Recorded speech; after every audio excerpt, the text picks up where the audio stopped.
All right, everybody, welcome back to Birds and Blues Sports. See, look, it's still there. Almost caught up. It's still there a little bit. It's gonna take a little bit. And the fact that me and Peter is staring at you like, Yeah, exactly. You better not mess up. So, yeah, we are back. This is episode 99. The Aaron 99. Almost at the 1 century mark. I will be planning, plotting, and sending out ideas to peoples on what it should be, who should be involved, etc., etc.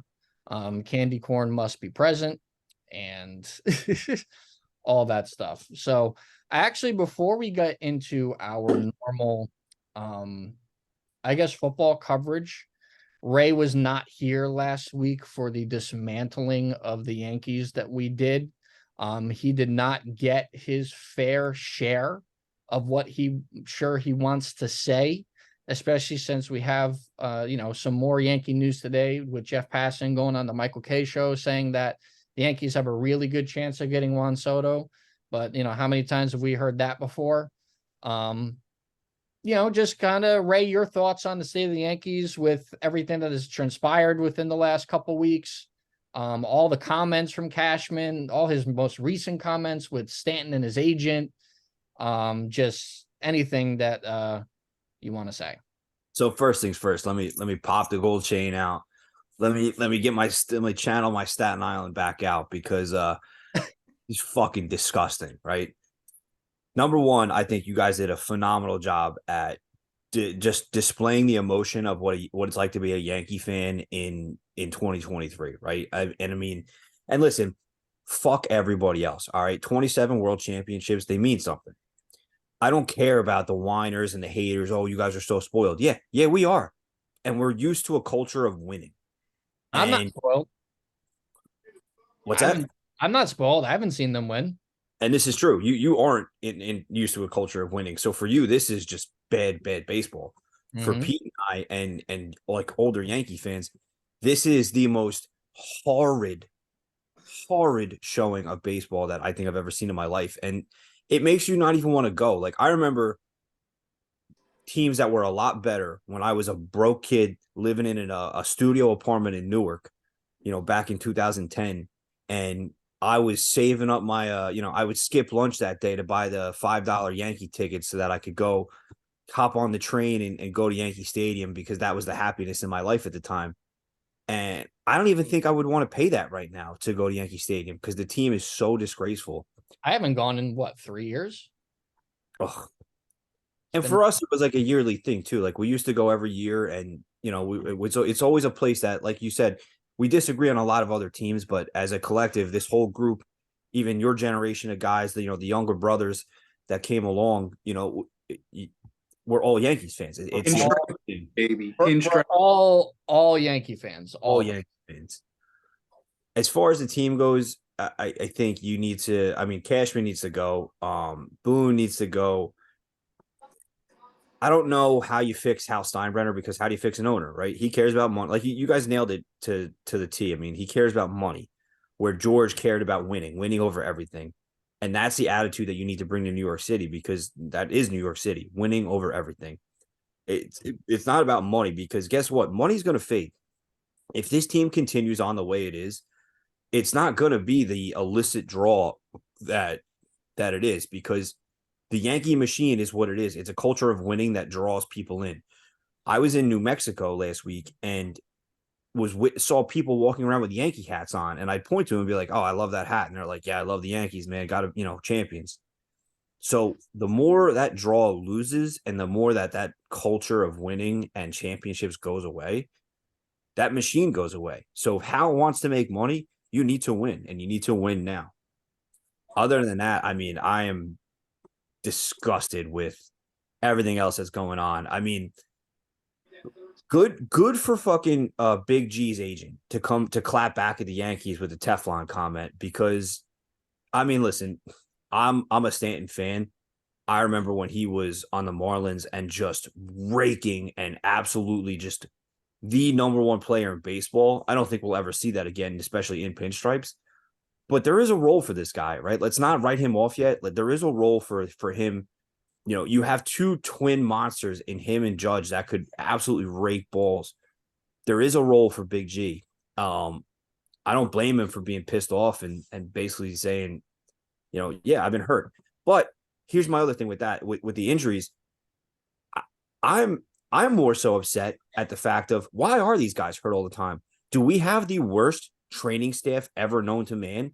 Because the injuries in the last 10 years that I can remember are more than ever. Guys can't stay fucking healthy. The fact that Garrett Cole won a Cy Young yesterday brings happiness to my heart because the guy fucking deserved it. But the injuries, Cy Young. yeah, the injuries are horrid. Maybe let's fix our fucking training staff and our conditioning program and our strength and conditioning coaches, and let's build a product of healthy players. Maybe. And that's all I got to say about that. Gotta stay healthy to put a team together to be competitive. Yeah, it doesn't matter who you put out on the field. If they're not not out on the field, it really doesn't matter, does it? So Training staff for the Yankees has been a thorn in the side for all of us. It's been our Achilles heel. You got to look at the root of the problems, right? Like, when you have a problem like the Yankees have had where you're just not performing at a consistent basis, you got to break it down. And I really, like, as I listened to last week's episode and I was listening to everybody's takes on it, and I kind of ponder about, like, what makes me the most mad about the Yankees right now. It's the fucking injuries. And it's the, like, I can't blame the players, right? Yes, they are multi-million-dollar athletes that play a sport. But if you're injured and can't perform that sport, you know, it's up to the doctors and coaching staff and the trainers to get you healthy enough to play. You know, I admire a guy like Harrison Bader that used to go out there and grit it out, hurt or not, but you can't play at an elite level like that. So it's up to the staff to get you back to that playing level. We need to go down to Atlanta and poach whatever fucking training staff they have, because they kept everybody on the team healthy for the entire year. Everybody's healthy. That's how you get there. It's that difficult for us to do that in New York. I don't know. You have some of the best doctors in the fucking world up here. Like, when all these other athletes get injured across the country, they fly here. They fly to New York. What are we missing? Makes no sense. But incompetence. I hope our boy Passan has some intel the way he's talking about Yankees being in on Soto. I hope that's a thing and not just. Listen, they need to do something. A fugazi. Go get Soto. It needs to be go sign this Japanese kid. I'm not even going to try to say his fucking name. Yamamoto. Even though after his shit with Big G, I don't doubt he even wants to come there. You got to go get. I think Blake Snell is going to be a Philly. I think that's almost a lock already. So go get Nola. Nola, right? Hater. You need to load the fuck up now. They need to go. I think that this is probably the most critical offseason that I can remember for the since 2009, since we went into the new stadium, when we went out and we got CC, we got AJ Burnett, we got Teixeira. Yeah. We picked up Swisher that year. Like, went all in and they won. When is free agency officially open? Is it officially open? Winter meetings. It's technically open with baseball, but winter meetings. There's a day where they can announce contracts, right? Yeah, winter meetings don't start till December. Okay. It's like the first or second week of December. So, but that's when, like, December is when everything kind of goes crazy with baseball. Yeah, it starts 5 days after the conclusion of the World Series. So technically, you can. Yeah, you could go for it right now. Gotcha. But yeah, it's just I don't care. I don't care about the Ohtani thing. Like, the dude's never coming to the East Coast. Let's give up on it. He needs Tommy John, and that's going to take him out of the equation right now. He's going to be a Dodger. There's no doubt about it. He's going to be a West Coast guy. Sorry, listen, we were never in on it. It was a pipe dream. Let's focus on the guys we can get, right? Let's get this other Japanese kid. Let's get Hader. Let's, if they made a play for Snell, I'm all in on it. But, it's sad. The Sonny Gray thing pisses me off. And the Jordan Montgomery thing that you guys touched about last week, thank God I wasn't on the episode because I would have went fucking ballistic over the Jordan Montgomery thing. Yeah. Those are two top free agents this year wore pinstripes in the last couple of years. It just hurts. Yeah, pain. Pain personified just watching that. Yeah, I think. Bellinger is at the top of their list. Apparently, they've had to rise on. I think my top three guys would definitely be Bellinger, Hader, and Yamamoto, or whatever his name is. No, that's right. That was all right. Yeah, his name's pretty. His first name is hard to say. I knew one of them was fucked up. Yeah, his last name is pretty. It's just Yamamoto. It's pretty simple. Yeah, Soto or bust for me. And I agree. And then go get pitching. Because the Padres have no leverage. They literally have to trade him. So you can trade them dog shit and they'll take it because they need to get him off the payroll. It's just that simple. And you know what? I don't care who we give up. That's a 25-year-old. I will pack their bags and drive them out to San Diego.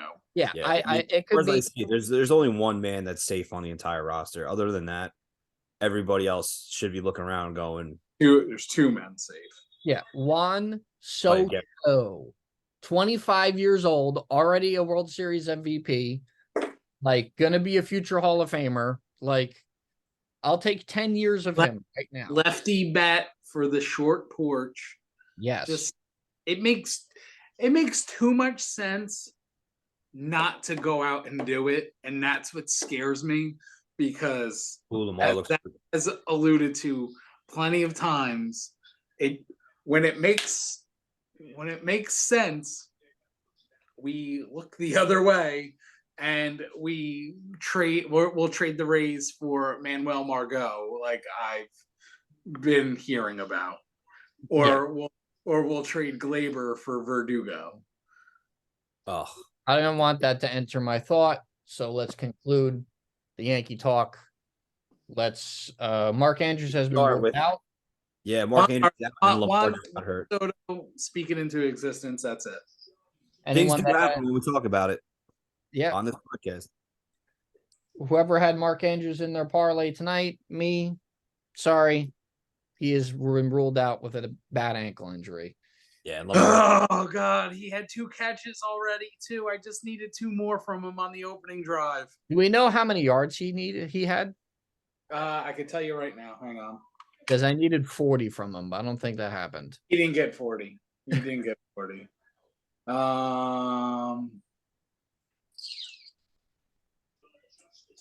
see. And Mark Andrews, 2 catches, 23 yards.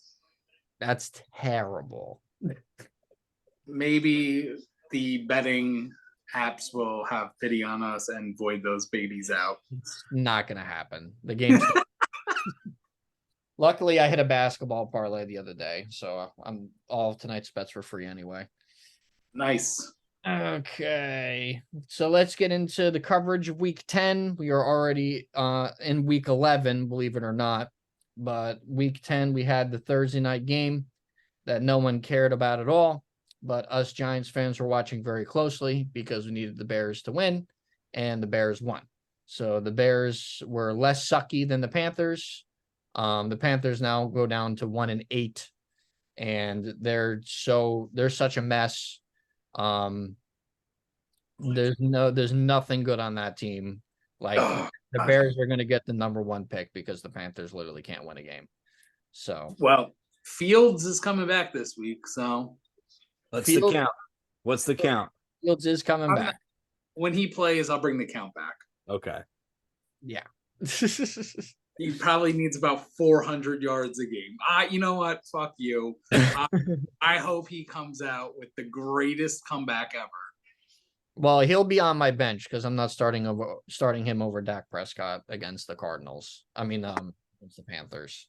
So, yeah, I mean, not much really to talk about from that game. It was a really boring Thursday night game. Panthers sucked. Terrible game. It's not a good game. Deontay Foreman was like the bright spot of that game. And without Fields, DJ Moore is wasted again. Yeah. I mean, shout out that kid Tyler Baginet because you had your 10 seconds of fame that you're ever going to get in your life. And you know what? Yeah, I think he earned himself a nice backup quarterback job in the future. Yeah. Yeah. And that's pretty much what that was. So I hate the teabag. Oh, you love it. Next, we had the other game in Germany. Colts Patriots. I'm so glad I slept through the whole thing because that game was atrocious. The Patriots fall to 2-8. That is another team that may not win another game. Mac Jones has reportedly lost the locker room, so they're going to have to go in a different direction with quarterback as well. Looks like they're going to take one high in this upcoming draft. I mean, the Colts just kind of won, whatever. But the big story is the Patriots with Bill Belichick apparently on the hot seat, and rumors that the Chargers job is apparently already his after this season. Bunch of rumors flying around with that. But as Giants fans, we need the Patriots to just win one more game, but it doesn't look like that's going to happen either. So what do you guys take on that one? I mean, Mac Jones is fucking terrible. That's my take on it. Yeah, he's not good. And it's like, what a regression too. Yeah, he had such a great rookie year. He really did. I mean, it's also, I hate to defend the guy, but like his supporting cast isn't great. Like, who's he got? Nobody. He's throwing the Walmart greeters out there. Demario Douglas. Yeah. That's terrible. It's terrible. Oh no. Yeah, I mean, we can agree it's a tank job, right? At this point, like it's a tank job. Bill is checked out. Everybody's done. Everybody in New England's like, we miss Tom. It's that era of football there that they know they're gonna be bad for a long time. And calling Drake May, you will be a New England Patriot. You heard it here first. Probably. I don't know. Who cares? Yeah, I mean, for us, it's literally the Patriots are one of those teams that it doesn't really affect any of us except for Dano because he has to see them twice a year. But we should be happy. It's fun to watch the Patriots suck after growing up watching them just be so good at football for so fucking long.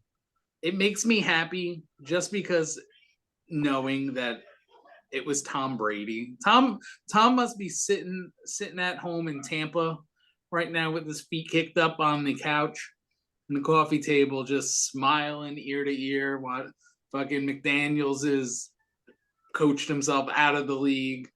Billy Boy is lucky he got a plane ride back from Germany on the team jet. And Tom's just knowing, man, that was me. That was all me. Pretty much. That game was ugly. Zeke looked pretty good. I was pretty surprised. Zeke has a little pop in his step still, but I think because he's healthy, man. I think because he's healthy. I think his last 2 years in Dallas, he wasn't healthy, and I mean, we can clearly see it in Tony Pollard. Like, Tony Pollard does not look great right now. He is very much not what we thought he was going to be this year. And no, in my Firehouse League, dude, I have Derrick Henry and Tony Pollard who put up collectively about 7 points last week. So great. Yikes. Yeah. And the Colts side, again, I'll continue with it. Gardner Minshew, he's fucking terrible too. He is not it. Michael Pittman, he looks really good. He's very consistent. And Jonathan Taylor has wrestled the starting job from Zach Moss, and Yeah, props to Zach Moss, man. That guy, he put the team on his fucking back, dude, and now he's just riding pine. I'd be so fucking mad if I was him, dude. I'd be sitting there like, are you kidding me? I kept this team relative for fucking weeks. Zach Moss, Jonathan Taylor. But no, because Jonathan Taylor has not looked like some fucking superstar that they everybody don't give makes him him out the to be. fucking ball enough. All right, that coaching staff is ridiculous. They'll feed him the rock in the first half, and then the second half, it's just like it's like they coached him not to get the ball. All I'm saying is Zach Moss's stats comparatively to Jonathan Taylor's a little interesting to look at. I think Zach Moss is good. He's not bad. He's not Jonathan Taylor, but he's pretty good. Thank you, Zach. Fair enough. Next, we had Browns Ravens, and it went from a Ravens stomping to a Browns comeback. And Deshaun Watson had probably his best game ever as a Brown, only for it to be his last game as a Brown for the remainder of the season with a broken shoulder and high ankle sprain. And they're like, you know what? Fucking sit down. You're done. Fucking shoulder surgery, IR, insert fucking Dorian Thompson, fucking Robinson nonsense, whatever. But the Ravens blew it big time. Just an all-time choke job. They have a history of these a little bit. Sometimes Harbaugh just gets out-coached, and sometimes Lamar just doesn't know how to finish. And the Browns were able to get a huge win, and just really shocked by it. Yeah, I agree. I just like to laugh at that Browns trade is going to go down One of the worst ever. The worst trade in history. Just based on the fact, not even just the draft capital that they gave away for this clown, but then the contract that they dished out to him afterwards. Like, fully guaranteed. This is why fully guaranteed is like no owner is going to do whatever. Ever give out a fully guaranteed deal because of Deshaun Watson. Yeah. Not good. Not good. I believe I said it here a few weeks ago, man. Lamar, when the pressure's on, the dude he doesn't know how to play good football. When he's got a nice lead, he plays like a god. When it's on, he crumbles. It's weird. Yeah, he does crumble. We've all said though, that's never been his game, was a pure passer, and like that's never going to be his thing. His thing is making plays happen on the fly and using his athleticism. Yeah, 100%. You look like tonight we're watching Burrow versus Lamar, and it's like the opposite ends of the spectrum here. I mean, you have one of the purest, like one of the old guard, like pocket accuracy, beautiful passer, and then you have this guy that just makes shit happen on his feet and is mobile, can do anything he wants. I think the jury's still out on it, man. Like what style of football do you really think still works best? Until a Russian quarterback wins the Super Bowl. Yeah. I will continue to say Cam came close. Cam came really close. Jalen Hurts came really close, but I mean, I would still consider Jalen Hurts more of a passer than a runner at this point. I think Jalen Hurts is the epitome of the new hybrid quarterback. Like, I think he is the first of what we're going to see is this next generation of quarterback. I mean, we'll talk more about him when we get to Philly, but I love Jalen Hurts. I really do. He sucks. Next. I take Jalen Hurts right fucking now. No questions asked. Well, duh. Have you seen our quarterback right now? Are you serious? I'll take Big Bird over fucking Tommy DeVito. No, we had a Big Bird, and he was terrible. Whatever. What do I know? I'm just some stupid fan at home. Packers, Steelers. Steelers predictably got the win at home here. Jordan Love, poo poo. Packers are poo poo. Steel City showing out. The Steelers continued to win games where they were both outgained in both rushing and passing yards. So for the 9th consecutive week, they were the worst team, but they still won. Shame on absolutely anybody who ever once uttered the words, Jordan Love is a good quarterback. Shame on you. Shame. I apologize. Listen, he was a good quarterback the first 4 weeks of the year, and then everyone had tape on him, and they were like, "Oh, we know what to do." And he said, "Oh, fuck, that guy, fuck, terrible." Yeah, the Steeler. I mean, shout out to the run game. There's a little bit of tread left on Najee Harris. Jalen Warren's a guy right now, but we all know who's keeping Pittsburgh in this race right now, and Mike Tomlin. Yeah, it's the head coach.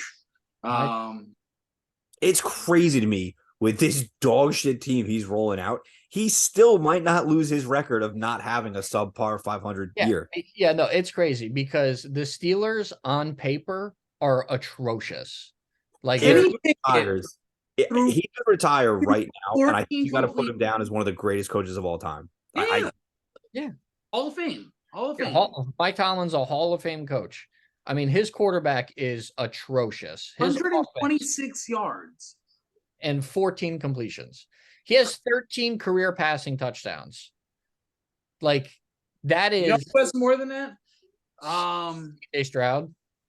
Yeah, there you go. CJ Stroud has more. He's played in half a season. So I think the Steelers might go a different direction, but they're not going to lose enough games to get somebody worthwhile. I mean, maybe they get like a JJ McCarthy in the second round, but I mean, Kenny Pickett, there's just nothing there. There's nothing there. I mean, the Steelers have literally been outrushed, outpassed by every team they've faced. That means they've literally been the worst team in every matchup that they've had.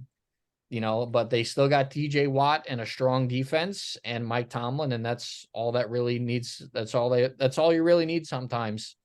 Imagine if the Steelers actually had some talent. Maybe it could get a little bit scary. Yeah, no words for the Steelers. They're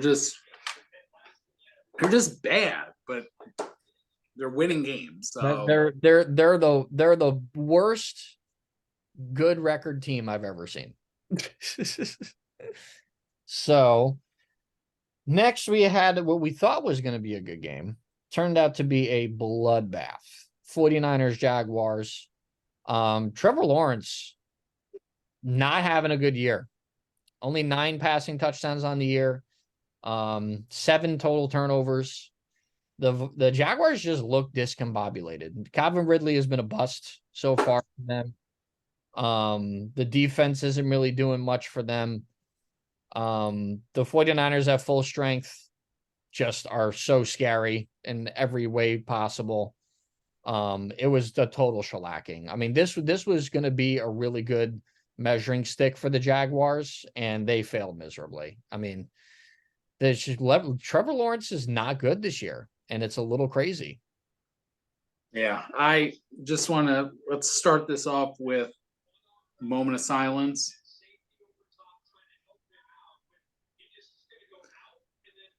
Christian McCaffrey's touchdown streak is now at 0. Ain't that a moment passed? But respect to Kyle Shanahan for realizing his boy, his touches 4 straight in the goal line. Yeah. It just. He said, "Listen, bro, it's yours. Go get it." And it was close. He was pretty close. He was about a yard shy on that last go. But I called this one off the bye week. Niners were gonna come and just stomp a mud hole and walk it dry. That was the get right they needed. They slumping, and that's it. Time to cook now. They got Debo back.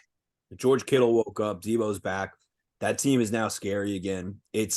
I don't necessarily blame the Jaguars for being as bad as we think they are. I mean, they're bad, but again, I think they got wide receiver problems there. I think I really can't figure out what is really going on in Jacksonville, because do we blame Trevor? Do we? I don't know, man. But that defense is something else. When you're playing against that defense, the measuring stick has to be different from any other measuring stick that you're going to use, because it changes drastically. Wow. In all fairness, the 49ers do not have a good passing defense. They give up a lot of yards through the air. Trevor Lawrence should have been able to throw on this defense, but at the same time, that defensive line is disgusting, and he was getting battered and bruised all over the place. So, Calvin Ridley is a bust. Found. He is on the side of milk cartons right now because he is missing. I mean, I know he missed he missed a full year last year, and I don't know. He looks good in spurts. I don't know if it's a confidence thing. He just needs to. But I feel like that was what he was in Atlanta too. He was inconsistent. Like he's good when he's good, but when he's off, he's bad. I never will. Like Christian Kirk has made me a believer. I mean, he's been their best receiver. That guy's out there just doing everything he can, man.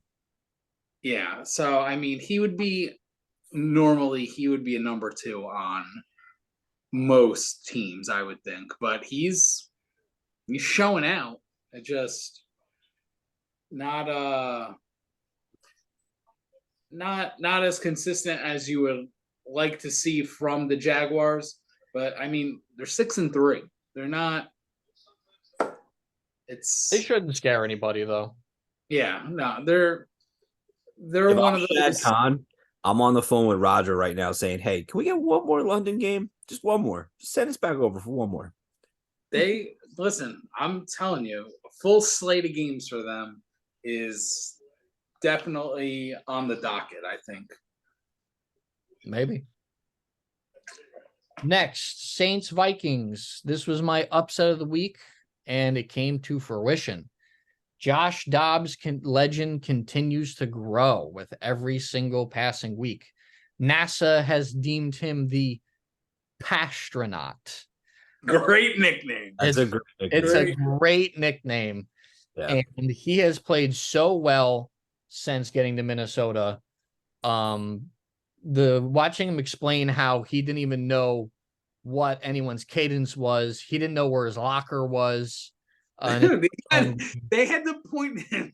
They had to point him in the direction to the locker room, and this guy walks on the field and wins them a game against a strong Saints defense. I mean, it's just crazy what he's doing. Like the Vikings are quietly 6-5. Like they're only one game behind Detroit. It's crazy. They're alive. Start. They started like 1-3. Yeah, bad news. But you know what? Josh Dobbs, he is a dog. He is a dog. Shout out to him. Just get that guy's jersey full blown in that store right now. They should be selling off the shelves. He's putting the team on his back. Hawkinson is just loving life right now.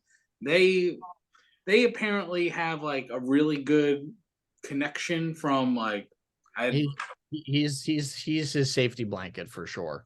Yeah, they apparently they've known each other though.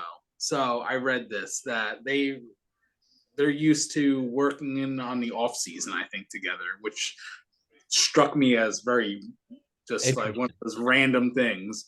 But yeah, it's working right now. Derek Carr got completely annihilated on that hit.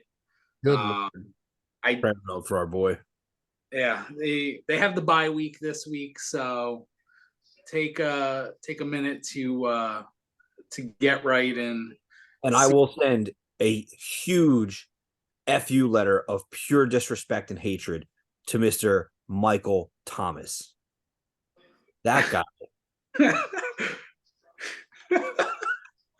Boy. Bro, 3 fantasy teams. Not only do you go and get arrested for being a goon and someone with a brick. I just stopped reading because I was so mad. Then you go out there and you get hurt. When the team is like, we're behind you, brother. You're going to play. All right, cool. And then you fuck that up. Thanks. Thanks a lot. Significant knee injury is what I read. Good. Yeah, for he's going to be out most of the year. Yeah, goodbye. Go back. Go back and wherever you were doing when you were not playing football for like 3 years. He made his money. It's good that he made his money. Yeah, Olave. I mean, shout out to Crab Legs, Jameis Winston getting another run. Unbelievable. That man, He doesn't go away. No, he doesn't. And you know what? That's a testament to him. New Orleans is 5-5. They're still in it. If they weren't in it, I think there's a chance that you might see more of Crab Legs. But I think after that whole division is just bad. If it's bad, Carr is not brain damaged come next week, he'll be playing. So that ain't it. That ain't it. Next, down. We're gonna move on to a crazy ass game. Texans Bengals in Cincinnati. CJ Stroud's signature moment going into Burrowville, outplaying Joe Burrow, was the better quarterback on that field as a rookie. I mean, 14 passing touchdowns, now 2 interceptions. He threw a pretty bad pick, but it's still only his second interception all season.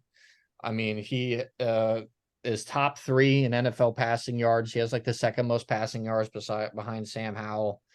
I mean, he is legitimately an MVP candidate as a rookie. And the last NFL player to win Rookie of the Year and MVP in the same year. Can you all guess? A little trivia, pop quiz. I have no idea. Ooh, right. Joe Mixon. Joe Burrow's hand is hurt, and I'm very concerned. I don't care. I got me a Joe Mixon touchdown. Quick. Who was the last NFL player who was a rookie that won MVP? Probably Andrew Luck. No. I'm going to say either John Elway or Dan Marino. It was not a quarterback. Okay. I'll go fuck myself. It was a running back. That's your hint. Hall of Fame running back. Emmett? No. Barry? No. Jim Brown. Yes. Wow. All right. Jim Brown, 1957. Right there. Jim Brown, 1957, the last NFL rookie to win MVP. That goes to show how good he was. Well, guess what? D'Amico Ryan's the Stroud boys. Dog. Jim Brown is a dog. Look, so is CJ Stroud. CJ Stroud is the dog down in Texans land. And I'm pretty sure this was my upset of the week because I knew that Ray was just going to be all over the Burrow train back at home, waiting for his boy Joe Shiesty, Joe Cool, to come in and carve up the Texans. And CJ Stroud said, nah, that ain't going to happen. Dude, it was a great game. Devin Singletary, 30 carries, 150 rushing yards. Let's just saddle on up, partner, and just hitch the wagon to you and just go full steam ahead. Wild game. Wild game. D'Amico Ryan's coaching his ass off. Coach of the year. Has the Stroud boys just firing, dude. They're not supposed to be good, and they're good. All credit to him, man. I mean, all credit to him. Burrow just blew his UCL in his wrist, and he is in the tent, and it does not look good. Non-contact throwing injury for Joe Burrow, by the way. Yeah, I'm shook right now. Breaking news. Oh, that's not good. That's boy.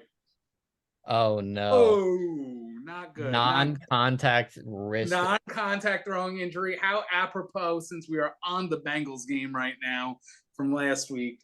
I mean, Burrow's been throwing lights out. I said that without Higgins, there might be some problems, but they're just throwing. So they're just they live and die by Burrow. So they really do. I mean, it's so obvious, dude. And especially not only do they live and die by Burrow, but like what you need to have your pieces out there. Like even without Higgins, they're doing okay. I mean, Tyler Boyd. Talk about a dog. Tyler Boyd's a fucking dog, dude. That guy, WR3, and he's out there just he's fighting for a contract, man. He's gonna get a good spot. I believe he's a free agent next year. He'll get paid. He's going to get paid, and he's going to have a nice team where he lands on. You know, Boyd could probably be. It's definitely a 2. He could maybe even push for a 1 on some teams. So if he was on the Giants right now, he is their wide receiver 1, clearly. Well, when you have shit, of course. Oh man, this is shit, Ray. This is shit. Just shit. There's nothing. It's hard. There is nothing. Oh, is that a Zay Flowers? Oh, flag. It's coming back. This Thursday, we gotta focus. Yeah, we gotta refocus here. Game has fireworks going off right now. Yeah, you mentioned the Giants. It all falls apart. I have so much to say when we get to them, but we're almost there. Don't worry. Next week. Yeah, I will say D'Amico Ryans. He's got this team gassed up. They're believers, and they're not dying. They're not rolling over. They're out here taking dubs and trying to contend. And when you have a quarterback like CJ Stroud, like legit, when you get your guy as a rookie, when you find your guy, everything falls into place. It's funny too because they did say the Texans. It did come out today. If the Texans had the number 1 pick, they were picking Bryce Young. CJ Stroud was always their number 2, which is so crazy to me. What the hell is going on? I'm a little scared, man. I'm a little scared. First the thumbs down, and now balloons just popped up on your screen. What was that? Fuck is going on? Please tell me that was one of you guys. No, I don't know what I'm doing. Oh no, Burrow's going back to the locker room with no helmet. It's over. Oh, it's all over. That's so horrid. You hate to see shit like that. Oh no. Oh, Ray's in shambles. Oh no. Cannot grip the ball. Oh, terrible. No. All of my fantasy teams are dead. Ray, I'll trade you right now. Ray, I'll trade you Matt Stafford. Didn't you drop Stafford? I did. That's terrible. I'll trade you for a real good price. For a real good price. Derrick Henry. All right, let's move on. All right, moving on. Titans, Buccaneers. Mike Evans continues to have a great contract year. He seems to be matchup proof in any game that he plays. I mean, getting himself another tud. Should have had 2 tuds, but he dropped it. But 142 yards, touchdown, 8 catches. I mean, he's just a freak this year. He's leading the Bucs to whatever wins they can get. Baker Mayfield's having a pretty decent year so far for the Buccaneers. Actually has better numbers than Trevor Lawrence, which is a little crazy when you think about it. But the Bucs got a win. Looks like Will Levis has kind of been brought down to earth. He hasn't been able to recreate that week 1 magic. So we might have been a little too soon on the we lit the sparkler a little too early. Because he looks not quite rough. the 4th of July, because that baby went and now it's gone. Yeah. News out of Tennessee: Ryan Tannehill is requesting his release. Is that true? Yeah. Well, that's true that I read it, so I don't know. I don't know where I read it from, but I read it. So if I caught it on the Twitter or the X or the Twix or whatever you want to call it, I believe anything I read. So yeah, Tannehill wants out. Baker Mayfield just chucking the ball to Mike Evans, making it look easy. Evans showing out on a contract year. Interesting to see where he lands, if he sticks in Tampa or if he chases a ring or goes and gets a massive payday somewhere like New York. Wouldn't surprise me to see. I'll take Mike Evans right now. I wouldn't. When it's shit, everything is shit, of course. Wouldn't surprise me. I'll take a top 5 wide receiver in football right now. Are you kidding me? Wind up in KC or something like that. Nope. Giants will throw stupid money at him and he'll just sign it. How much you want to bet? He's got a ring already, so yeah, exactly. He just wants to get paid now. But this Tennessee team, Derrick Henry, I'm not going to say it because I know next week he'll come out just play well, and throw one of those 3 tutty games out there, and but unless Ray trades me for him, 2 stinker teams, just stink. Yeah. Oh boy. Oh boy, Burrow's in a cast. No, that was earlier. Oh, well, then he shouldn't be playing. They didn't. The Bengals might get in trouble for that. They didn't give him any injury designation.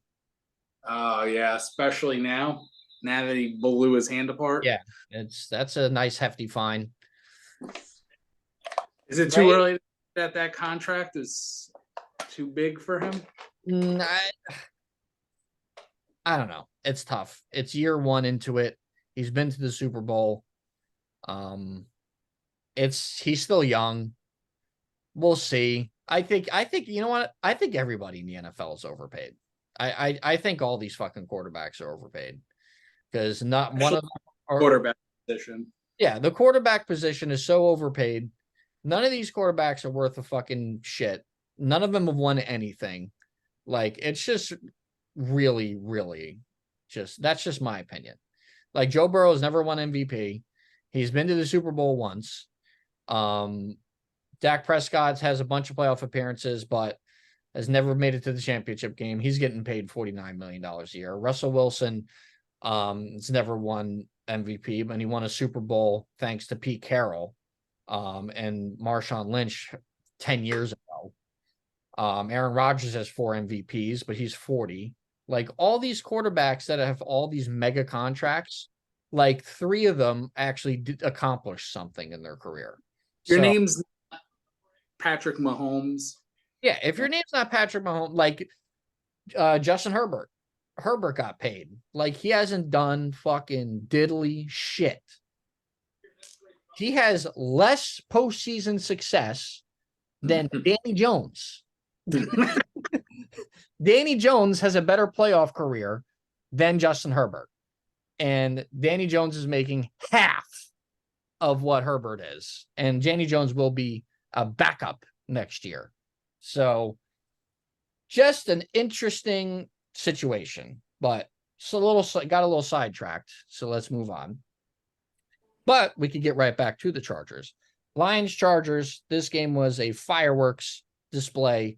Brandon Staley continuing to show his amazingness as a defensive-minded head coach by allowing 41 points to the Detroit Lions. So I don't know how he has a job. If they had any other coach, the Chargers would be like 13-4.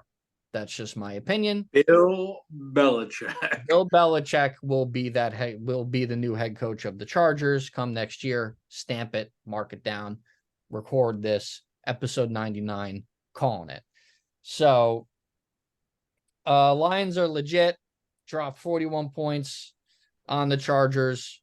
Chargers also scored like 38 points, but they can't stop a leaky faucet. That game was awesome to watch. I flicked that on the Sunday ticket. I had the red zone on, and I said, "Oh no, this game is gonna be fireworks." Solo watched that. Dan Campbell is a dog. A dog. He is the epitome of a dog. That Coach of the year.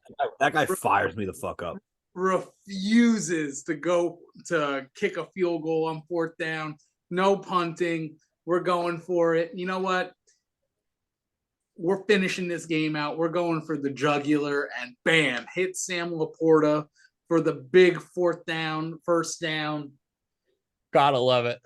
Oh man, that team is so exciting to watch. I am like, that team, Detroit Rock City, is just a banger of a team. From Goff to the Sun God to you got David Montgomery back, but guess what? Jahmyr Gibbs looks like that guy that you drafted to trade up in the 1st round. He is that guy for you. You hit on Sam Laporta. It's awesome. It's just fun to watch. Chargers, I'm Raider Nation. I love watching them just take L after L after L. Justin Herbert's being wasted there. They need a new head coach. Go kick rocks somewhere. Bring Bill in, and maybe you got something. Maybe you got something. I hope not, but hey, there you go. Detroit Lions. Contender. I'm telling you, if you're going to the playoffs and you have to go play in Detroit, have fun. That sounds like a bad day for somebody. Yep. Have fun is all I have to say. Yeah, you can't say much better than that, man. I mean, that's a team you don't want to see come playoff time, and they're fun. They're having fun. Everybody's playing at a high level. Just give Jared Goff his flowers too, man. Good for him. Top 3 quarterback. Hey, I issue the apology right now. I put no respect on that guy's name when we did our preseason QB rankings, and Jared Goff, top 10 QB. Yep. Top 3 in the NFC. Easy. Man. Okay. Next we had Falcons Cardinals, the return of Kyler Murray. Call of Duty being out and all, he led the Cardinals to a comeback victory against the Falcons because Arthur Smith continues to be a walking clown show. And the Cardinals got a win, which boosted the Giants draft odds to number 2. So very happy that the Cardinals have Kyler back and they're going to start winning some foosball games. Give me that number 2 pick. Falcons continue to look disastrous without any kind of quarterback play at all whatsoever. So Cardinals got the win. All right, so a couple things here.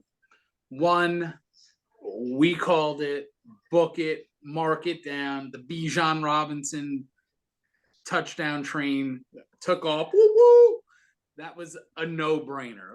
Like we said, Arthur Smith. All you have to do is just go out there. We are going to try to run the ball more with Bijan inside the red zone. Mm-hmm. End of interview. End of interview. Simple. Not recreating the wheel, not doing anything that we don't already know the answer to. Did that. Check that off. Secondly, shout out to the overhead cam this week on Kyler Murray doing Dance Dance Revolution inside the pocket, running around with his little 2-inch legs scampering around there like a toddler. Phenomenal to watch. I think Kyler being back gives them a boost. They're going to start putting some wins together. They got Connor back running the ball. I mean, Arizona's nothing to write home about, but that's how bad the Atlanta Falcons are.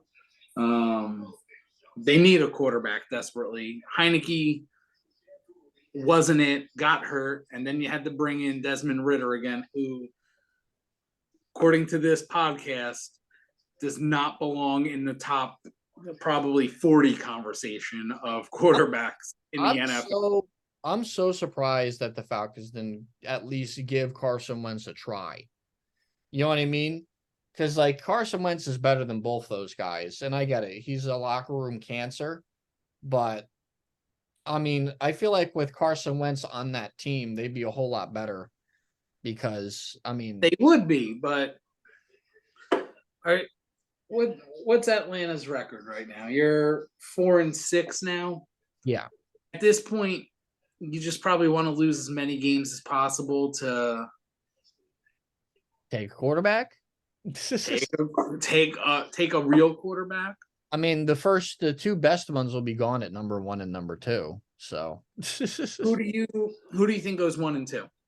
I think right now, as it stands, Caleb Williams goes 1, Drake May goes 2. Okay. I don't think those are your first 2 picks, though. I do. Marvin Harrison's going to be either 1 or 2. Nope. He's not going to go 1. Caleb Williams is going to go 1, and I agree. I agree. Dude, if the Giants are at number 2, I think you got to take Harrison. Hot take. Oh, no. This is what got you into that. What didn't you? Come on. Can't do it. Did you not learn from taking Saquon? Here's my thing. All right. Who's going to throw him the ball, Brad? I think, hold on.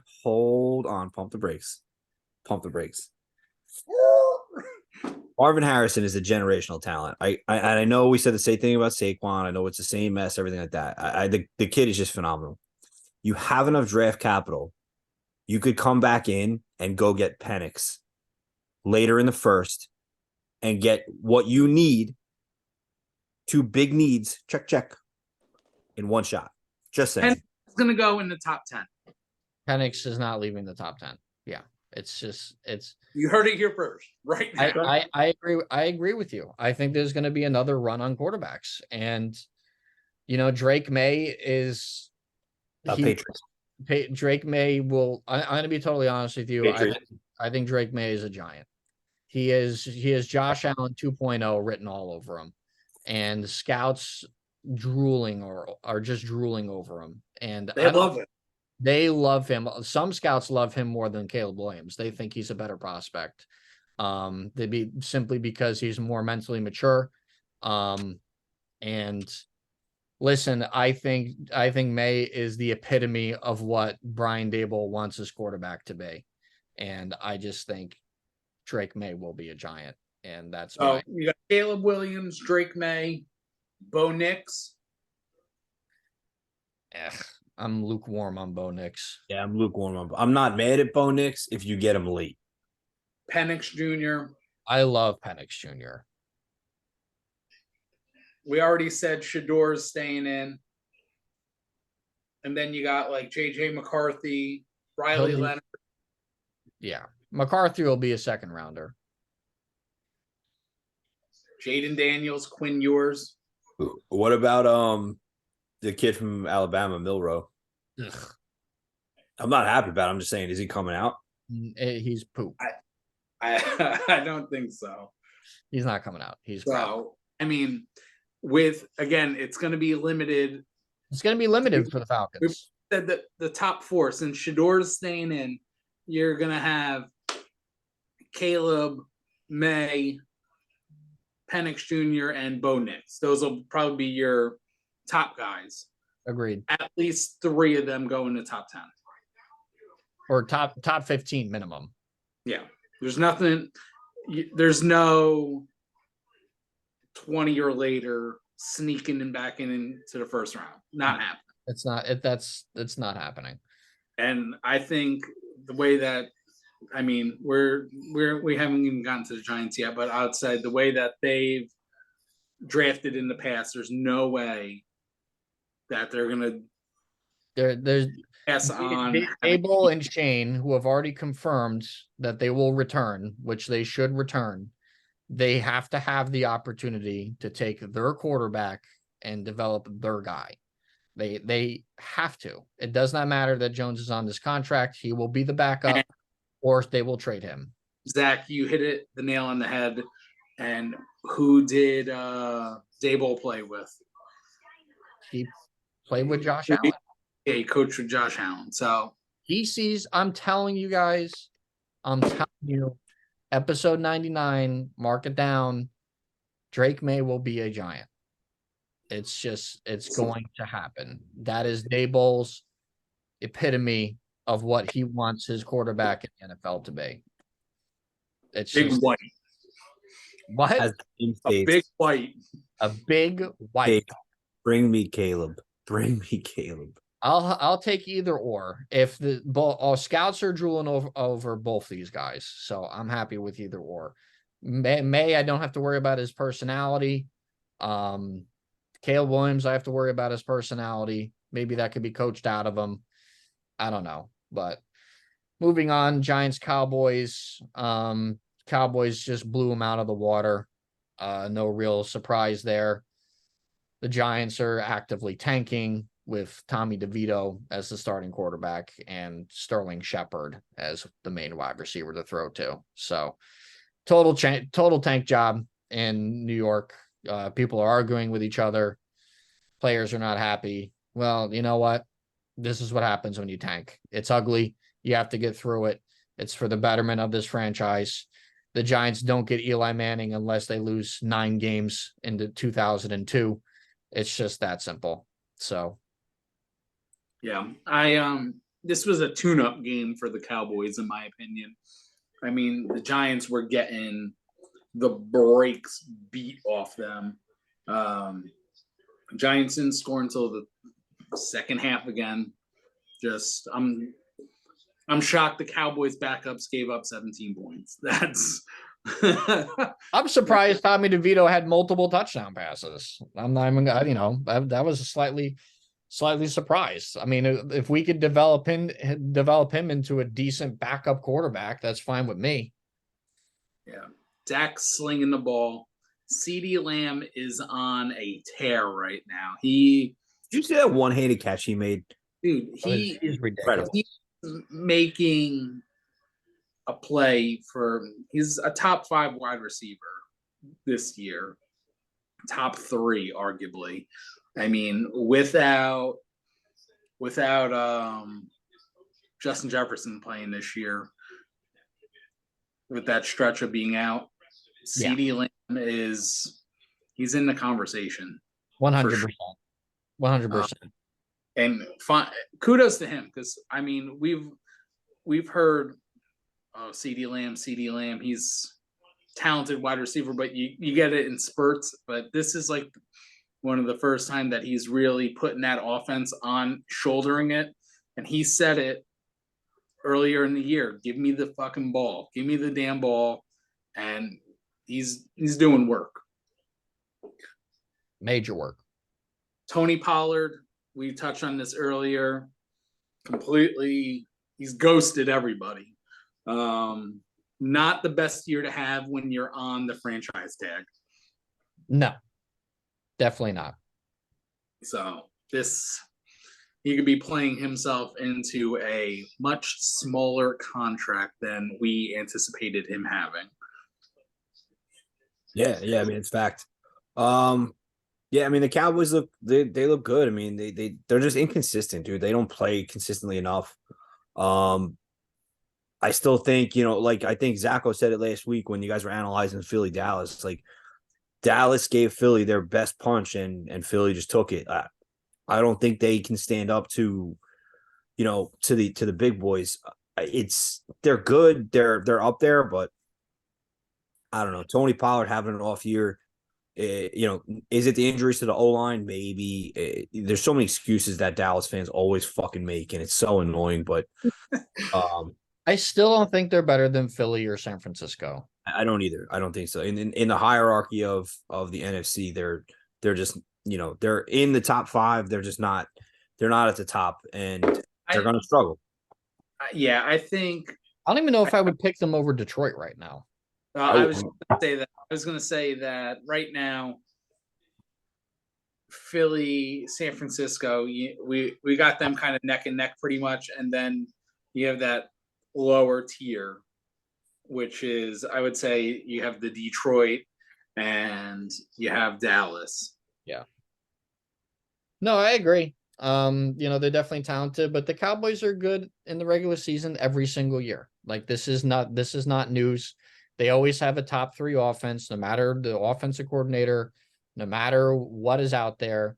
But whenever it matters most, they crumble. So we'll have to see if that happens again, because just making it to the divisional round is not good enough anymore. Like they have to make the title game minimum, because they've fielded a good team for the last few years with Dak and Micah and CeeDee Lamb, and like they need to make it. There's just no more excuses. And Dak has played really, really well this year. So it does look like they're going to pay him again, because quarterbacks are still a premium, and you might as well stick with somebody that you know. But other than that, it's just a blowout. Yeah, there's nothing you can talk about on the Giants side. The Giants are just they're so it's disgusting. So it's a tank job. You have to do it. For the betterment of this franchise's future, you have to tank this year. It's just yeah. I mean, I personally I want Caleb. I want Caleb to lead the dance into New York, and I think he fits the bill. That whole personality thing. Listen, Eli was Eli, right? He succeeded in New York because he was that kind of guy. But I think I'm ready for a culture change in New York football, man. Like I want a kid who's cocky and arrogant and flashy and can play. And I think Caleb fits all that and can do all that. I like the way he plays. I like his emotion in the game. I know you guys kind of tore him up last week with the whole crying in the stands thing, but that to me that's a level of passion for the game that, a lot of people won't understand unless they've been in situations like that where it's just so much emotion poured out into the sport that you're literally blood, sweat, and tears pouring into something to try to do your best, and it's just not succeeding no matter how hard you try, no matter how much you do, and it's just not working. That's to me, I'm all in on this kid, man. I like that. I like that energy and that drive he brings. I'm all in on Caleb, dude. Let's get Caleb and build a team around this kid. Give him some receivers to throw to and see what it got. Market here, 99, episode 99. I could be screaming that I fucking hate him in a year from now or 2 years from now, but time will tell, man. Yeah, because he's getting a sack 6 times a game. Yeah. Next, we had the Sunday night game, Jets Raiders in Las Vegas. The resident Raider fan here is all excited for his trip to Miami to see them play the Dolphins. Already previewing the face paint, as you all, I'm sure, have already noticed throughout this podcast and YouTube video. The Raiders under Antonio Pierce are all fired up. They beat a Jets team who has the second worst offense in all of football.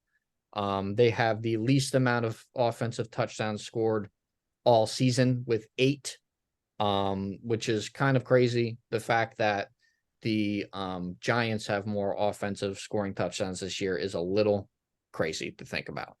especially when you have Breece Hall and Garrett Wilson on that team. Zach Wilson continues to be a disaster. And because the owner is best friends with this guy's uncle or something stupid like that, he's never not going to be the starter as long as Aaron Rodgers is hurt. So the Jets will reap what they sow. And Joe Douglas and Robert Saleh will die on that hill. And they will lose their jobs for it. So more power to them.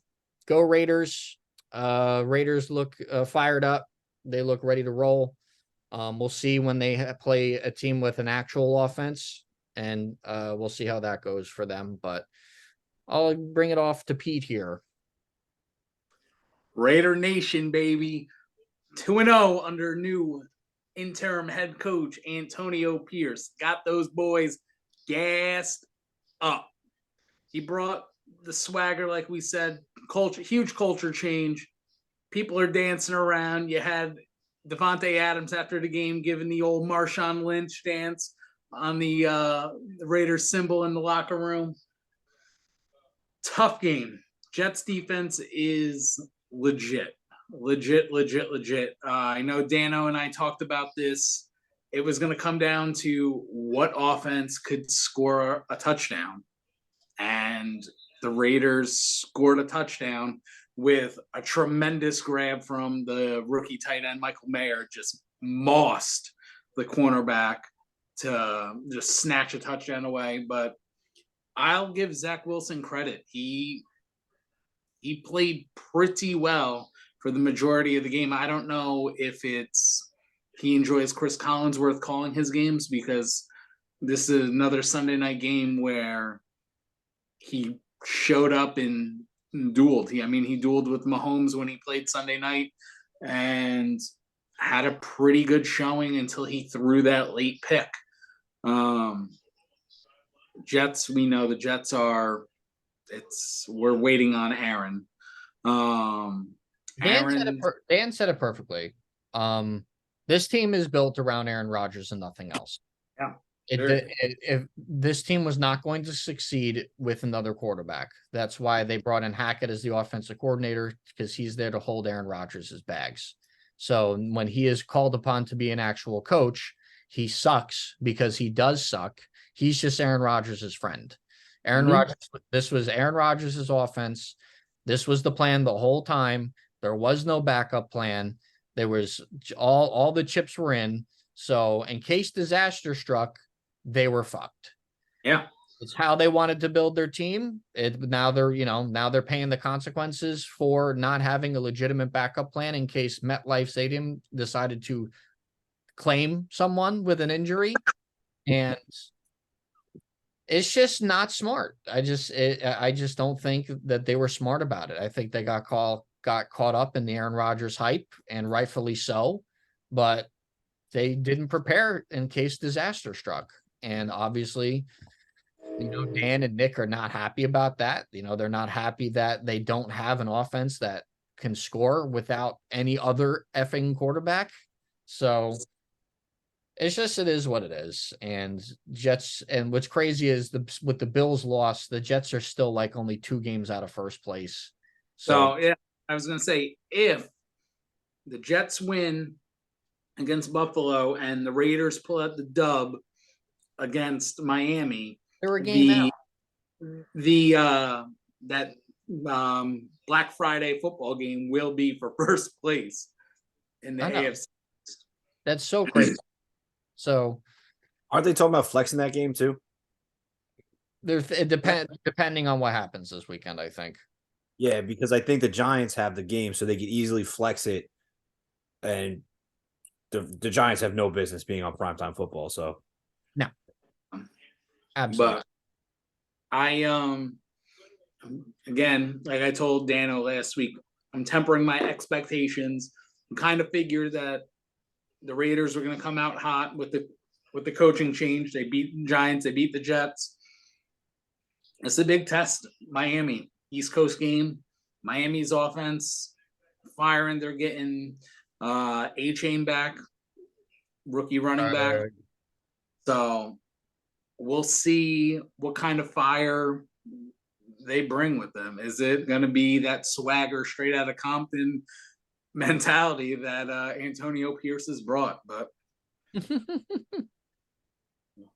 we'll see. I'll be in the end zone. We'll make sure to look for you on TV. Okay, next. Broncos Bills Monday Night Football. The Bills cement their status as pretenders this year. Josh Allen continues to be a turnover machine, just consistently throwing interceptions. Everyone just like, oh, he's a gunslinger. He's a gunslinger. No, how about he just fucking sucks? All the hype around this guy because he had one really good game against Patrick Mahomes in the playoffs, and he hasn't done anything special since. He's led the league in turnovers since he entered the league in 2018.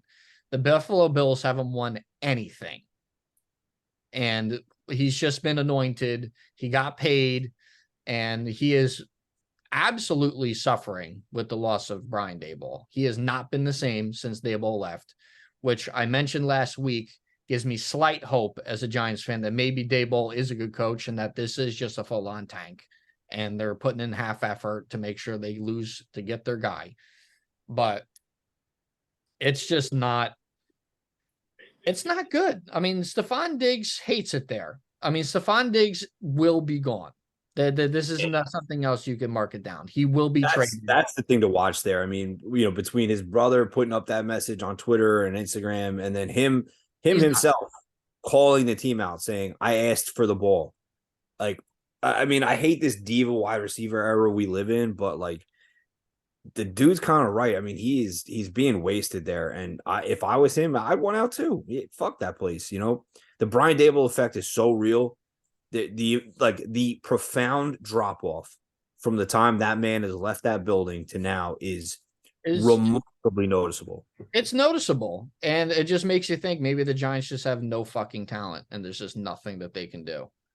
So, I mean, they don't. They don't. As much as we laughed at it before, there is nothing but trash. Yeah, because I've been there's XFL rosters better than the Giants roster right now. Because, I've been shitting on Daboll all year for a lot of his really bad coaching decisions, and he's had a lot of bad coaching decisions this year. There's no debating that whatsoever. He lost us 2 games himself this year. But to see Josh Allen regress this much without him is still, it's crazy to see still. And you hear that? The door fucking is closed. Yeah. Closed. We said this weeks ago. Agreed. It's over. The Super Bowl window is closed for the Bills. Now, you're Buffalo. What do? Do you just go out and gut the whole thing and just go scorched earth? Or you got to do something, because I think the offense needs to be completely retooled. Diggs, there's obviously toxicity in the locker room, so you got to get rid of that. I think they're going to trade Stephon Diggs. He might get traded to the Giants if he likes Brian Daboll so much. The Giants will have cap space next year. What is going on?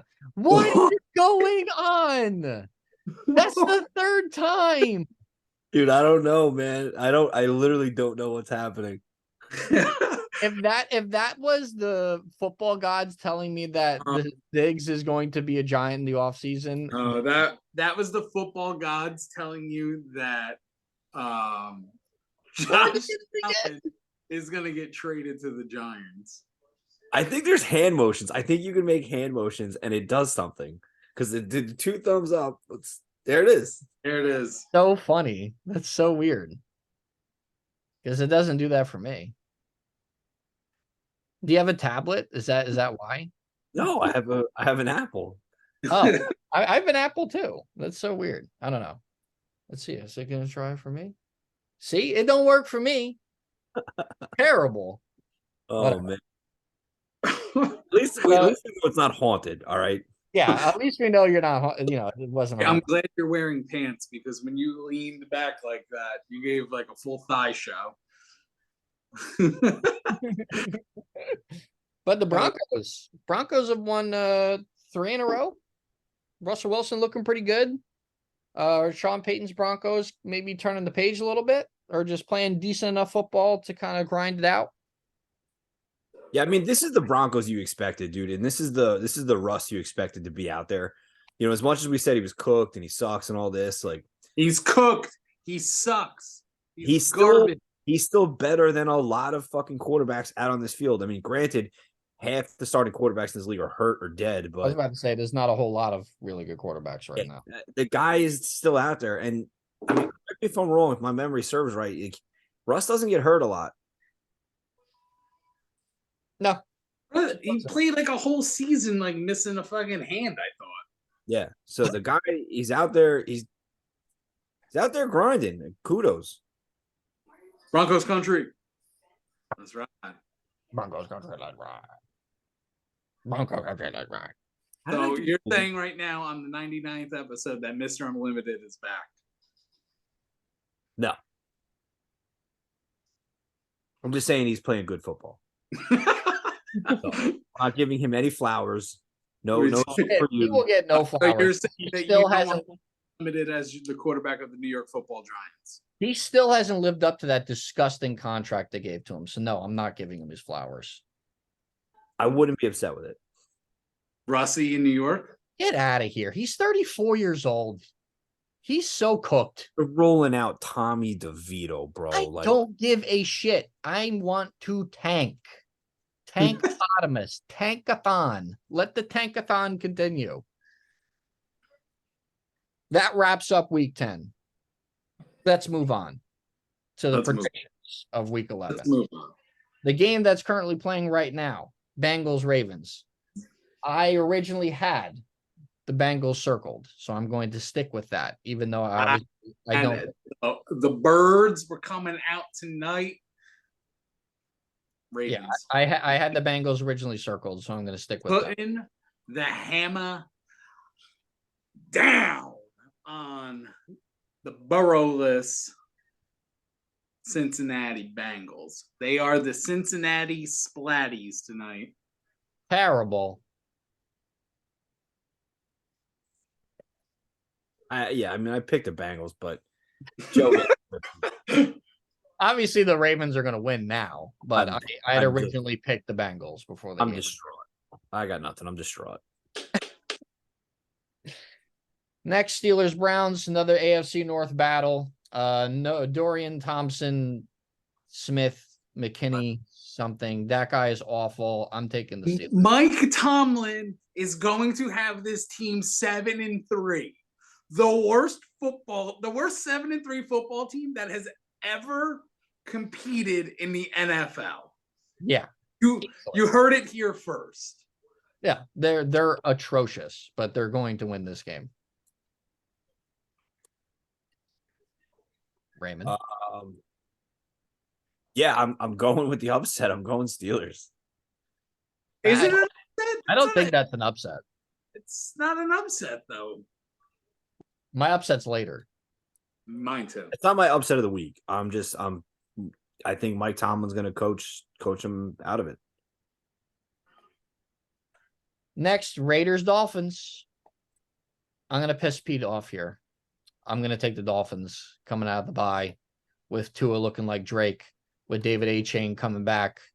I think this is the first real test for Antonio Pierce and Aiden O'Connell here. It's in Miami. I'm gonna be smart and not emotional. I'm gonna pick the Dolphins. Right, go ahead. I'll let you. I'm gonna go. Tua is gonna get crushed. Mad Max is gonna absolutely level him, and you're gonna see him on the field like this again. Oh no! That's terrible. Why do you keep wishing injury upon people? It is not good. Yeah. Dude, Mad Max is going to eat them. I think in the upset of the week, the Raiders are going to shut down the Dolphins. I think coming off the bye week, they're rusty. Raiders are playing at a high level. I think we get Hunter Renfrow renaissance this game. I think he gets a tud. I'm taking the Raiders in a close game, a shootout of sorts, Lean on the ground game. Josh Jacobs, 2 tuds, lock it in. Raiders beat the Dolphins in the upset of the week. Wow. So I'm also going with the upset of the week, and I'm going to go with this as my game of the week because I'm going to be there. So Raiders upset 24-20. We pull it out on the road. Mad Max, 2 sacks. Hopefully he doesn't bring out the cerebral palsy hands on the Drake wannabe. That's terrible. I apologize. Terrible. How can you say something like that? All right. I apologize. That was just a joke. It was stop. All right.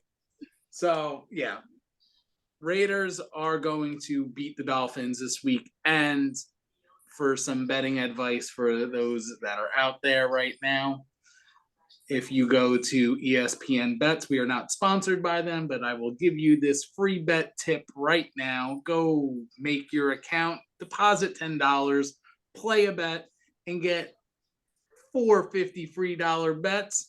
And take one of those bets, package it up, put the Raiders money line.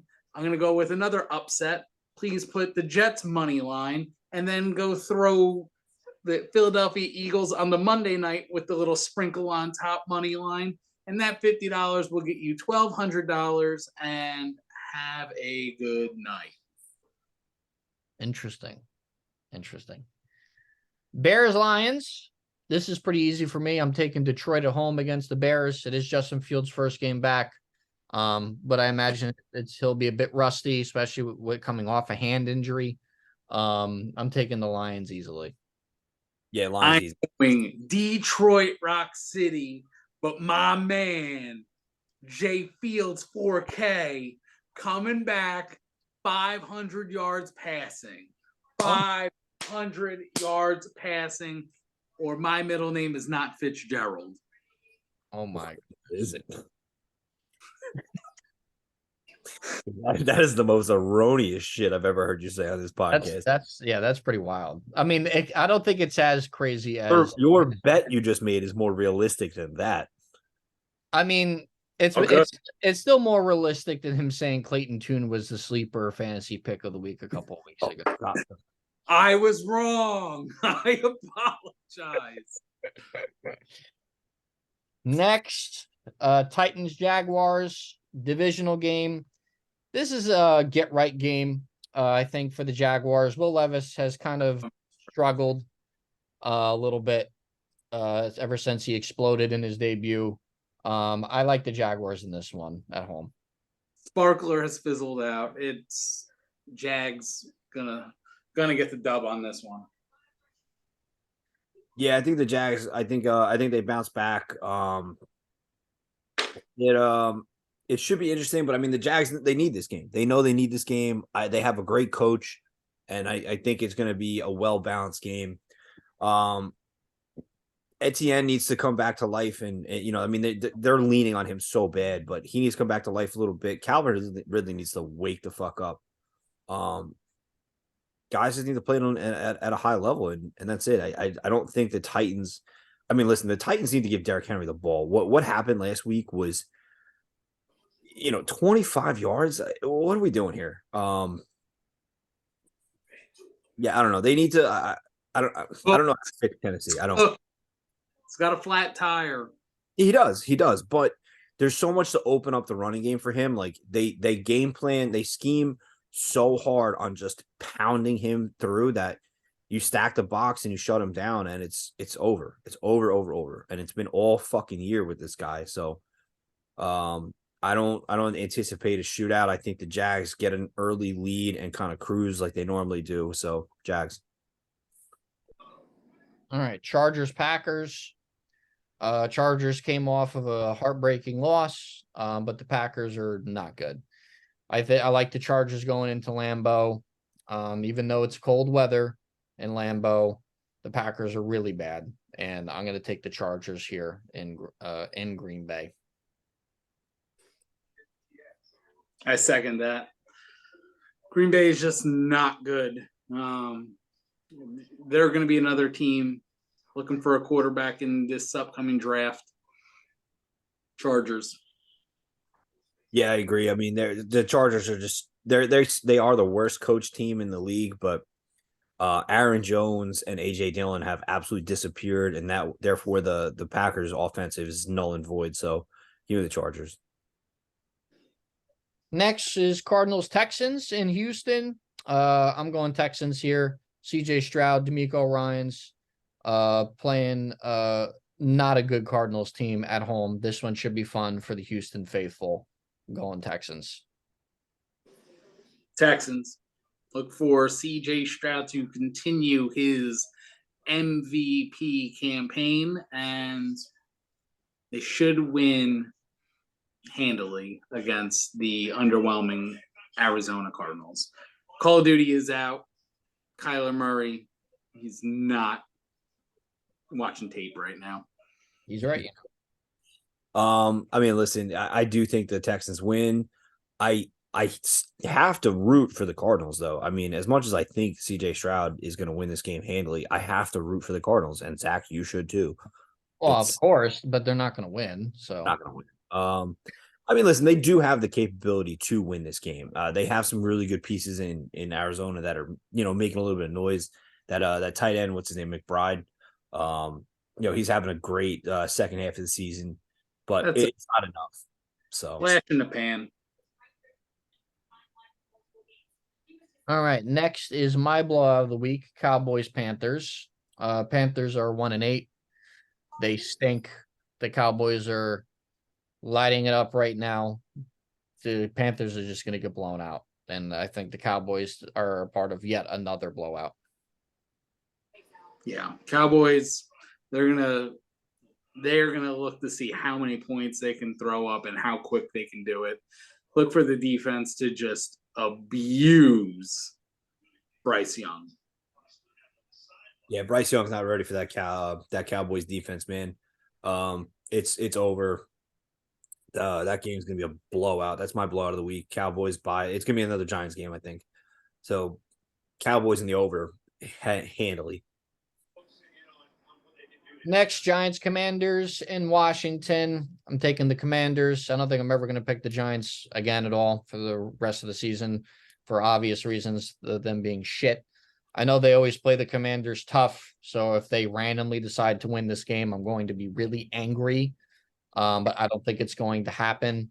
I think Sam Howell and the Commanders get the win. I'm glad you touched on that because it was literally the same words that were going to come out of my mouth. Watch the Giants fuck it up and win this game. They always beat the Commanders. Like, no matter what, they figure out a way to beat them. If Dable is so good coach, scared, throw this game. I'm so scared that they're going to win this game because if Kayvon clears the concussion protocol and they could just sack Sam Howell 5 times because they have the worst O-line in football.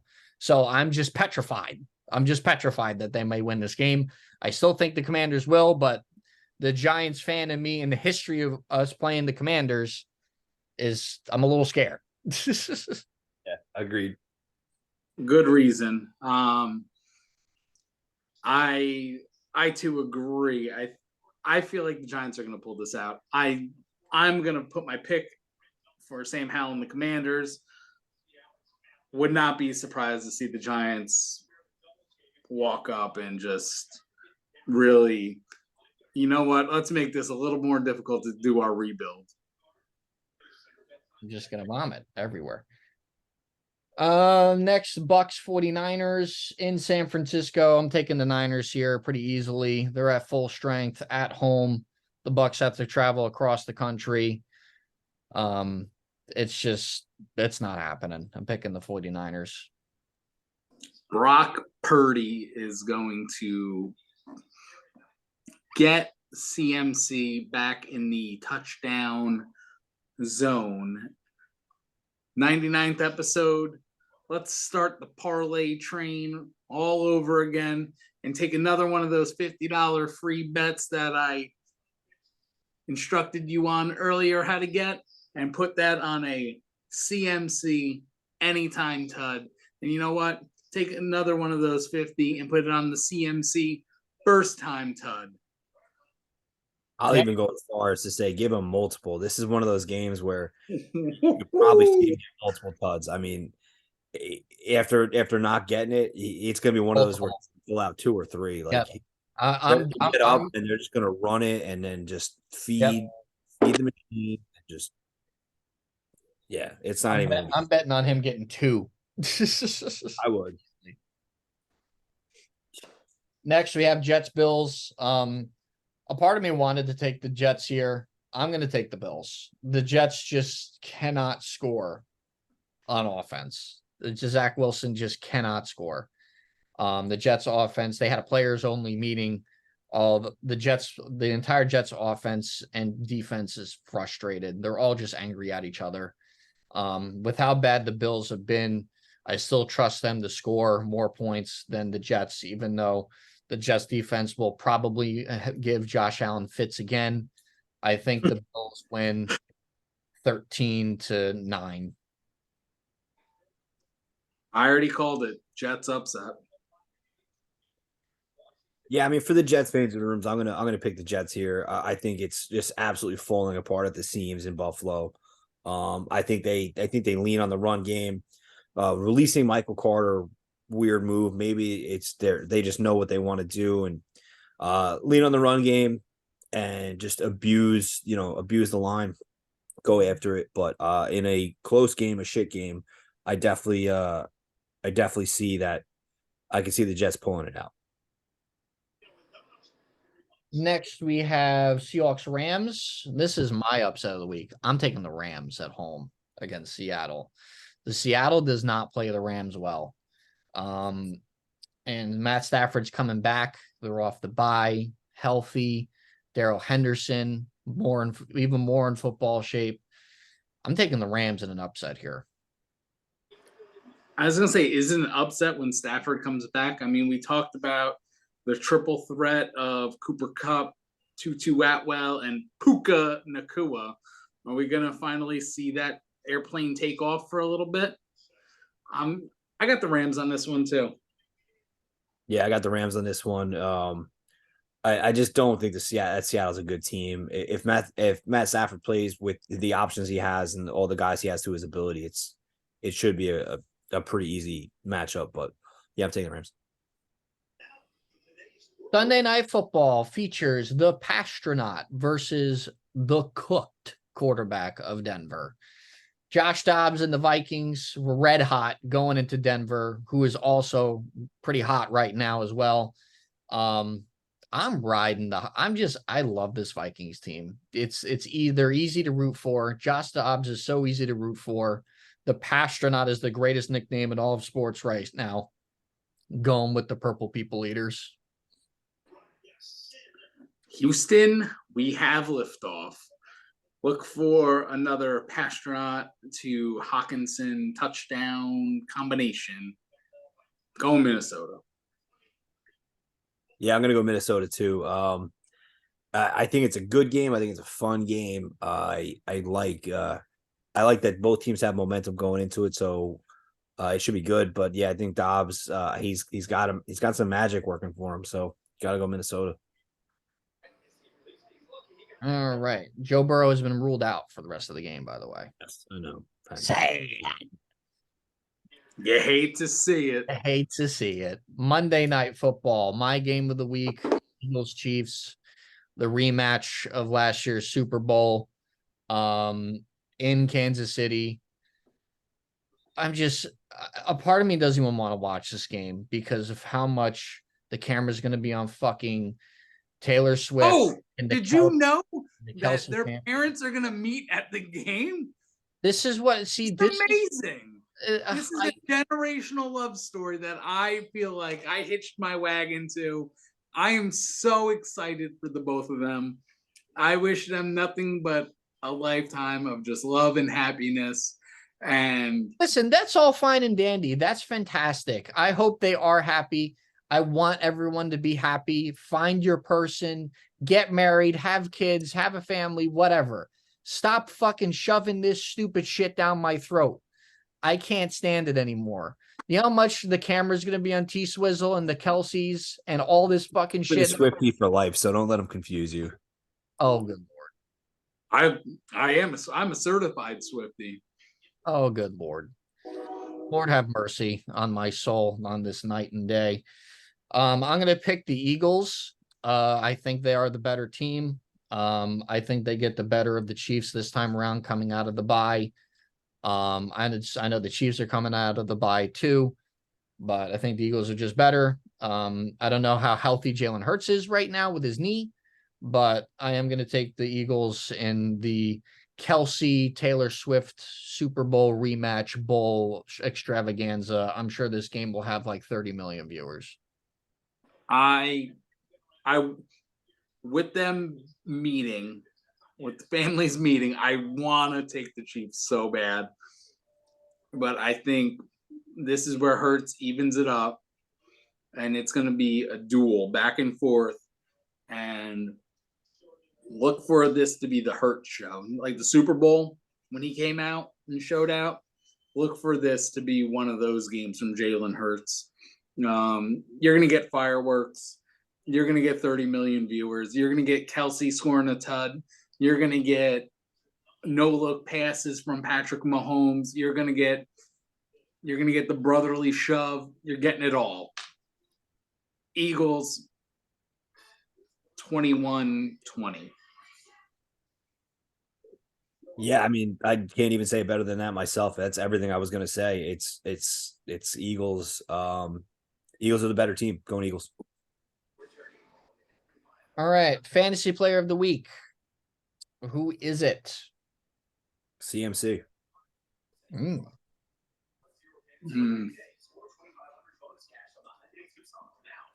Fantasy player of the week. CJ Stroud. It's a good one too. Dak Prescott. Sleeper. Darrell Henderson. Oh, I like that one. I like the Passtronaut. Denver. Deep sleeper, but acceptable. Got to do it. Hunter Renfro. Raiders. All right. Anything else that we want to touch on before we wrap it up here for this evening? If the Raiders, when the Raiders win, I am going to be riding so high that ain't nobody bringing me down. So for the 100th episode, look for something crazy for me when the Raiders win. The Raiders happen to lose. I'm still bringing the fire. Raiders 100th episode coming up. Let's get it, boys. Yeah, shout out to you, kiddo. 100 episodes coming up. Good for you, man. Yeah, shout out. Thank you. Appreciate it. Want to thank everybody that's ever been on the show. You guys have been the main staples dating back to June. I cannot believe that those fireworks keep happening. Obviously, can't thank Jason enough. He's been my partner in crime for 70 of the 99 episodes. He just hasn't been on here lately. He has a newborn at home. He has a new work schedule, so it's difficult lately for him to get on. But I will do my very, very best to get him to come on for the 100th episode. The show might be on a different week next week because of it. It might be past the Thursday night football game, but that's okay, because if that's what it takes to get episode 100 with the two founders, then that's what it has to be. Hopefully we can get you guys, Dan, back. Might have a couple other people on it as well. Turkey Day next week, right? What? Turkey Day next week. That's right. Thanksgiving is next week. So if we do an episode next week, because it is the holiday, a major holiday, It might be maybe the end of the weekend, maybe Saturday night, something like that. We'll see what everybody's doing. Well, actually, that's not going to work because that Saturday night I will be at Pete's. You'll be with me. I will be with you. So we're going to have to, we might have to have that episode be maybe in 2 weeks. It might have to be a big build up to it. Might have to take a week off because of Thanksgiving. If that's the case, we will see you all in a couple weeks when we have a big time plan rolled out for episode 100. It's all right if we take a week off thanks to Thanksgiving and other events that are happening. Make sure the candy corn is present for episode 100. Candy corn. I can promise you, if we roll into December, this will be gone. Ew. No Shave November? Yes, December 1st. This is in a month. It's disgusting. All right. Thank you guys so much for listening, so much for watching. I think we're at 1,200 total downloads as we go to episode 100. It'll be a huge deal. I'm very much looking forward to it. I'll keep all you guys in the loop of what the plans are in the coming days and week. But with that being said, thank you guys so much. We'll see you at episode 100.